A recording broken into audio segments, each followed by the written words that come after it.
السلام علیکم ورحمۃ اللہ وبرکاتہ۔ نحمدہ ونصلی علی رسولہ الکریم، اما بعد۔ صحیح مسلم کی یہ روایت ہے، حضرت سعید بن عبدالعزیز ربیعہ بن یزید سے اور وہ ابو ادریس خولانی سے، وہ حضرت ابو ذر جندب بن جنادہ رضی اللہ تعالی عنہ سے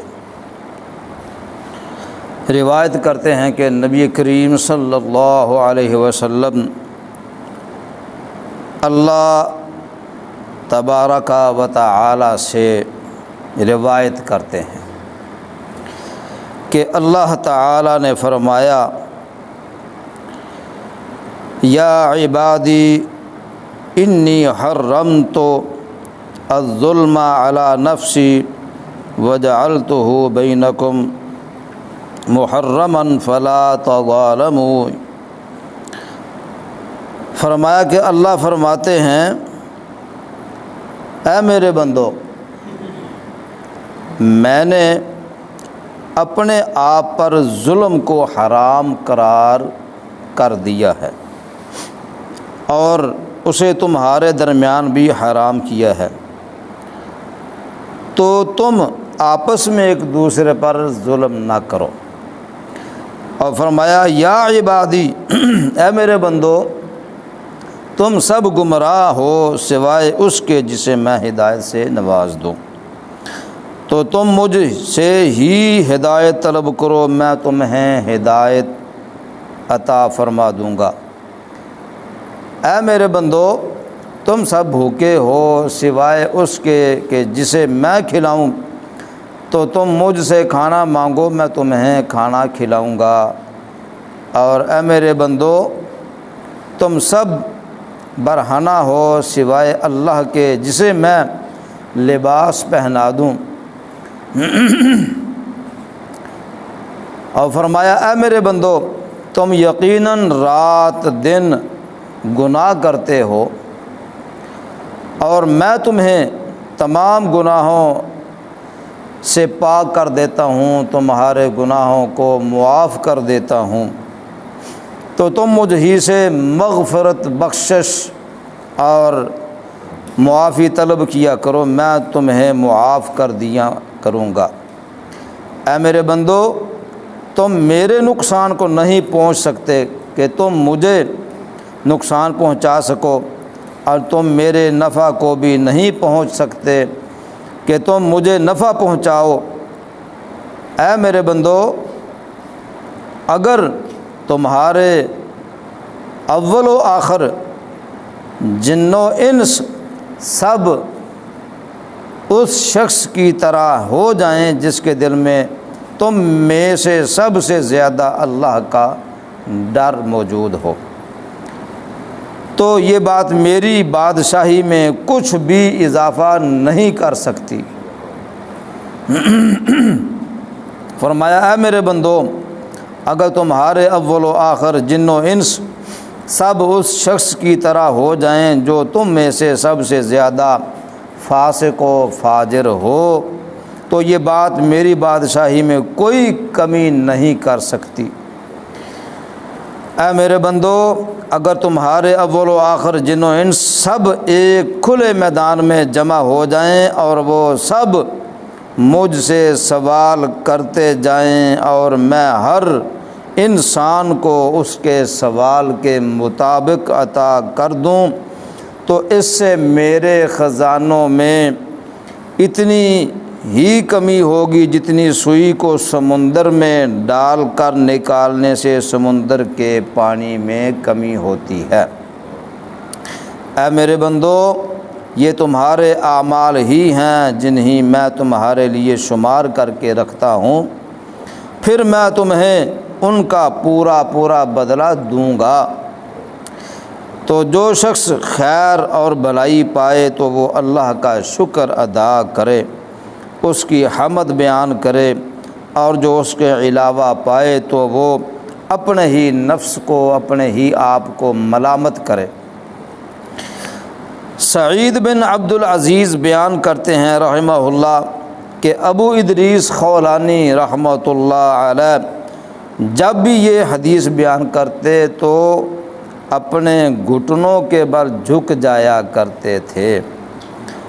امام مسلم صحیح مسلم میں یہ موجود ہے، اور امام احمد بن حنبل رحمہ اللہ تعالی بیان کرتے ہیں کہ اہل شام کے پاس اس حدیث سے افضل حدیث کوئی نہیں ہے۔ تو پیارے بھائیوں، ناظرین کرام اور سامعین کرام، اس حدیث پاک میں اللہ پاک نے تمام اہل ایمان کو یا عبادی یا عبادی یا عبادی کہہ کر اپنی طرف منسوب کر کے اتنی بڑی شان، عظمت اور مقام عطا فرما دیا۔ بار بار اللہ فرما رہے ہیں یا عبادی یا عبادی، اے میرے بندو، اے میرے بندو۔ اللہ تیری کس قدر محبت، چاہت اپنے بندوں سے، تو اللہ نے اپنے آپ پر ظلم کو حرام قرار دے دیا ہے، اور اسے اپنے بندوں پر بھی حرام قرار دے دیا ہے کہ میرے بندو، میں نے بھی تم پہ ظلم نہیں کرنا، اور تم نے بھی اپنے آپس میں ایک دوسرے پر ظلم نہیں کرنا۔ اور فرمایا طلب، تڑپ، چاہت، خواہش ہدایت کے لیے کرتے رہنا چاہیے، کوشش کرتے رہنا چاہیے، اور ساتھ ساتھ اللہ سے دعا بھی کرتے رہنا چاہیے۔ رزق اللہ کے پاس ہے اور اس کے ہاتھ میں ہے، اس کے خزانوں میں ہے، رزق کے خزانے اسی کے پاس ہیں، تو اس کے حصول کے لیے فرمایا رزق کے حصول کے لیے، رزق کو حاصل کرنے کے لیے اسباب کو اپنانا چاہیے، اور ساتھ ساتھ اللہ سے دعا بھی کرتے رہنا چاہیے، اور تاکہ اللہ رزق کا حصول آسان فرما دے۔ تمام بندے اپنے مختلف معاملات میں مختلف لحاظ سے اللہ کے ہی محتاج ہیں، اسی لیے ہر وقت اس اللہ رب العالمین سے یہ التجائیں کرتے رہنا چاہیے۔ اس میں کمال انکسار ہے، عاجزی ہے، اور اسی عاجزی اور تواضع میں بندے کی شان ہے، بندے کی عظمت ہے اور رفعت ہے۔ تو بندوں کی اطاعت اور نافرمانی کا اللہ تعالیٰ کی ذات پر کچھ اثر نہیں پڑتا، لیکن وہ اپنے بندوں کے لیے ایمان کو پسند کرتا ہے، اور کفر کو، نافرمانی کو اللہ ناپسند کرتا ہے۔ تو پیارے بھائیوں، اللہ کی رحمت کس قدر وسیع ہے، اگر وہ لوگوں کو ان کے ظلم اور گناہوں کی وجہ سے پکڑنا چاہے تو آج زمین میں کوئی بھی انسان باقی نہ رہتا، سب اسی کی پکڑ میں آ جاتے، تباہ و برباد ہو جاتے، ختم ہو جاتے۔ لیکن وہ انسانوں کو ایک معین وقت تک مہلت اور ڈھیل دیتا رہتا ہے، ان کے اعمال کو شمار کر رہا ہے، پھر ان کے مطابق اللہ ان کو جزا دیتا جائے گا، اور جو بدلے بنیں گے اس میں اللہ پورا پورا، نہ زیادہ نہ کم جزا سزا اللہ دے گا۔ تو انسان اپنے اعمال کا خود ذمہ دار ہے، اس لیے ان پر اس کا محاسبہ ہوگا۔ اگر کہیں حقوق میں کوتاہی ہوگی، حقوق اللہ تو اللہ کے حقوق ہیں، حقوق العباد کا معاملہ فرمایا اگر کہیں حقوق العباد میں کوتاہی ہوگی تو اس پر اس کو پھر ملامت ہوگی۔